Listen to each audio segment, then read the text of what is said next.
Taksonominya, tanaman kedelai dapat diklasifikasikan sebagai berikut. Kingdom Plantae, Subkingdom Tracheobionta, divisi Magnoliophyta, subdivisi Spermatophyta, kelas Magnoliopsida, subkelas Rosidae, ordo Fabales, famili Fabaceae, genus Glycine, spesies Glycine Max Mer.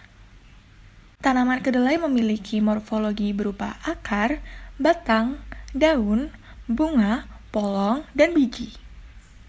Akar kedelai muncul dari belakang kulit biji di sekitar mesofil menjadi calon akar yang kemudian tumbuh ke dalam tanah. Akar kedelai mampu bersimbiosis dengan bakteri Rhizobium japonicum dan membentuk bintil akar. Bintil akar berperan dalam proses fiksasi di nitrogen udara, menghasilkan nitrogen yang dibutuhkan untuk pertumbuhan kedelai. Batang tanaman kedelai merupakan batang lunak. Pertumbuhan batang tanaman dibedakan atas dua tipe, yaitu tipe determinat dan indeterminat. Pertumbuhan batang tipe determinat ditunjukkan dengan batang yang tidak tumbuh lagi pada saat tanaman mulai berbunga.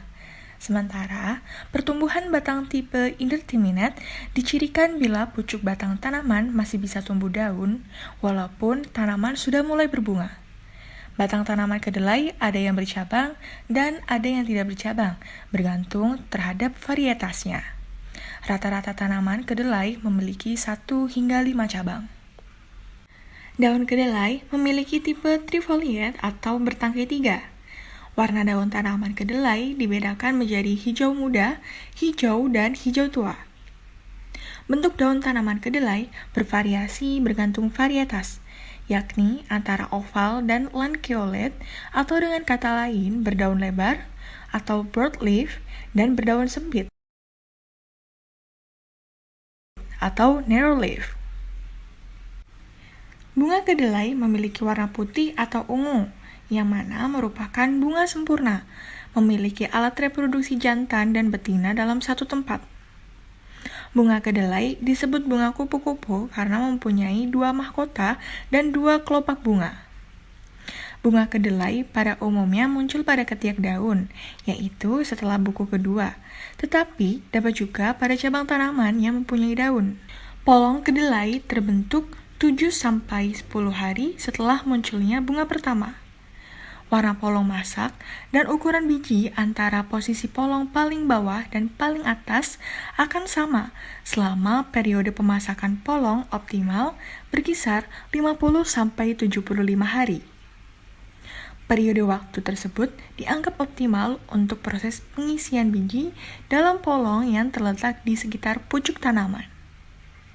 Setiap polong terdapat 2 hingga 3 biji yang memiliki ukuran bervariasi.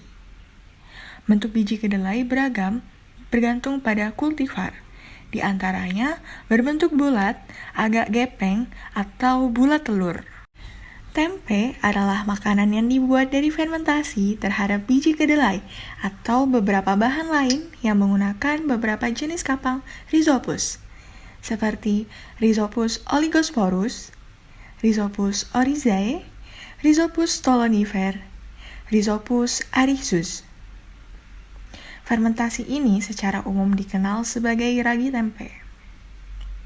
Kapang yang tumbuh pada kedelai menghidrolisis senyawa-senyawa kompleks menjadi senyawa sederhana yang mudah dicerna oleh manusia. Tempe kaya akan serat pangan, kalsium, vitamin B, dan zat besi. Berbagai macam kandungan dalam tempe mempunyai nilai obat, seperti antibiotika dan antioksidan. Secara umum, tempe berwarna putih karena pertumbuhan miselia kapang yang merekatkan biji-biji kedelai, sehingga terbentuk tekstur yang memadat. Tempe banyak dikonsumsi di Indonesia, tetapi sekarang telah mendunia. Kaum vegetarian di seluruh dunia banyak yang telah menggunakan tempe sebagai pengganti daging. Akibatnya, sekarang tempe diproduksi di banyak tempat dunia, tidak hanya di Indonesia. Berbagai penelitian di sejumlah negara, seperti Jerman, Jepang, dan Amerika Serikat, Indonesia juga sekarang berusaha mengembangkan galur atau strain unggul Rhizopus untuk menghasilkan tempe yang lebih cepat, berkualitas, atau memperbaiki kandungan gizi tempe. Kandungan gizi tempe, baik kadar protein, lemak, dan karbohidratnya tidak banyak berubah dibandingkan dengan kedelai. Namun, karena adanya enzim pencernaan yang dihasilkan oleh kapang tempe, maka protein, lemak, dan karbohidrat pada tempe menjadi lebih mudah dicerna, diserap, dan dimanfaatkan tubuh dibandingkan yang terdapat dalam kedelai. Secara kuantitatif, nilai gizi tempe sedikit lebih rendah daripada nilai gizi kedelai. Namun, secara kualitatif, nilai gizi tempe lebih tinggi karena tempe mempunyai nilai cerna yang lebih baik. Hal ini disebabkan karena kadar protein yang larut dalam air akan meningkatkan akibat aktivitas enzim proteolitik. Penggunaan tempe sebagai bahan makanan dapat meningkatkan kesehatan masyarakat. Bagi mereka yang memerlukan makanan rendah kalori, bebas kolesterol, tetap bergizi tinggi, tempe merupakan salah satu bahan makanan yang tepat untuk dimanfaatkan.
boleh tahu untuk pembuatan tempe sendiri itu di sini sudah berjalan berapa lama gitu? Enggak, udah lama. 80-nya, Pak. Tahun 80-nya. Wow. 80. Tahun 80. Dari tahun 80. 80. Ya Allah. Insya Allah. Dari belum lahir. Benar. Berarti dalam jangka satu kali produksi biasa mah angge kedelai teh sabaraha kilo gitu? Kalau sehari 100 kilo. Sehari 100 kilo. Itu untuk berapa hasilnya, untuk berapa banyak tempe? Kurang lebih 1000 lah. 1000 tempe. picis gitu. Kalau untuk proses produksinya itu sendiri biasanya dimulai dari kapan? Apa tidak menentu, apa biasanya Tergantung gimana? kitanya aja. Tergantung dari tergantung. mau habis subuh, mau pagi. Oh gitu. Biasanya untuk tempe di sini sendiri dijualnya kemana aja? Udah Kalau punya pasar Manjaya, udah punya langganan. udah punya langganan sendiri berarti ya? Manjaya. Nggak ke Cikurubuk. Enggak. Ada ke Cikurubuk juga saudara. Yang memasarkan kakak sendiri gitu? Enggak, ada adik saya sama kakak saya. Berarti keluarga ini? Berarti lebih ke usaha keluarga ya? Berarti 100 kilo ini buat yang dijual 5.000 berapa banyak? 2.000 berapa banyak? Kalau Perbandingannya? Ini mah sedikit, kebanyakannya ini. Kebanyakannya 2.000. Ini mah cuma bikin 30 biji. Oh, 30 dari Sisanya yang ini. Kalau yang ini yang daun ini nih, yang daun ini cuma 50 biji. 50 biji. Itu ukuran yang berapa tadi? 5.000 ya? Ini 2,5 Oh, ini 2,5. sama ini harganya.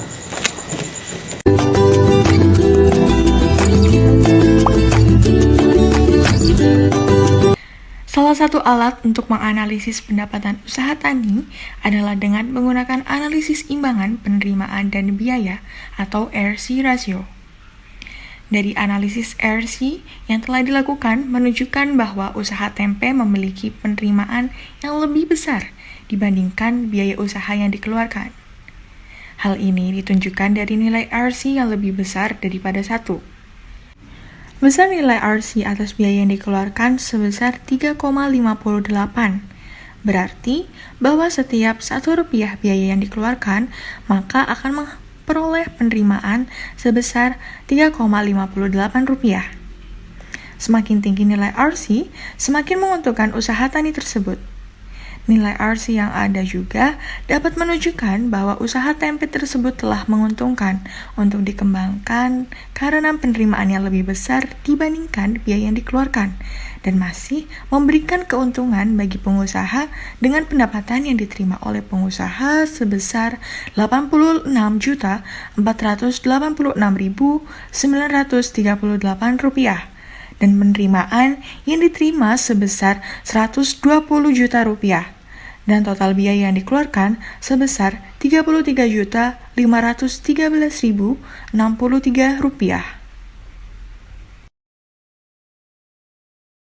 Rekomendasi yang dapat diberikan dalam produksi usaha tempe, pengusaha dapat meminimalisir biaya dengan cara memperhatikan harga barang yang dikeluarkan supaya keuntungan yang didapatkan lebih maksimal.